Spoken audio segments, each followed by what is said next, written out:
புதுச்சேரி பல்கலைக்கழகத்தில் பாஜக முன்னாள் எம்பி தருண் விஜய்க்கு எதிராக போராடிய மாணவர்கள் மீது போலீசார் நடத்திய தாக்குதல் குறித்து நீதி விசாரணை நடத்த வேண்டுமென இந்திய கம்யூனிஸ்ட் கட்சி வலியுறுத்தியுள்ளது. தென்னிந்தியர்களை கருப்பர்கள் என விமர்சனம் செய்த முன்னாள் எம்பி தருண் விஜய்க்கு எதிர்ப்பு தெரிவித்து மாணவர்கள் போராட்டம் நடத்தினர். இவர்கள் மீது போலீசார் தடியடி நடத்தினர். இதற்கு கண்டனம் தெரிவித்துள்ள இந்திய கம்யூனிஸ்ட் கட்சியின் மாநில செயலாளர் விஸ்வநாதன், நாடு முழுவதும் உள்ள மத்திய பல்கலைக்கழகங்களை தனது கட்டுப்பாட்டில் கொண்டுவர RSS வழிகாட்டுதல் படி மத்திய பாஜக அரசு முனைந்துள்ளதாக குற்றம் சாட்டினார்.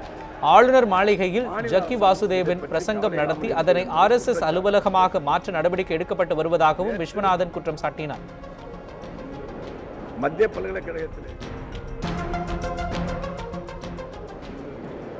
பல்கலைக்கழகத்திலே தருண் விஜய் வந்தது என்பது தென்னாட்டு மக்களை கருப்பர் என்று இழிவுபடுத்தவர். ரொம்ப ரகசியமாக வரார். அவர் வந்தது மட்டுமல்ல, அங்கே கலவரத்தை தூண்டுகிற வகையில் தான் நடந்திருக்கிறது. அதை எதிர்த்தவர் மீது தடியடி நடத்தியிருக்கிறார்கள். பெண் மாணவிகளை ஆண் காவலர்கள் கையை பிடித்து இழுத்து தடியால் அடித்திருக்கிறார்கள். இது சம்பந்தமாக நீதி விசாரணை வைக்கப்பட வேண்டும்.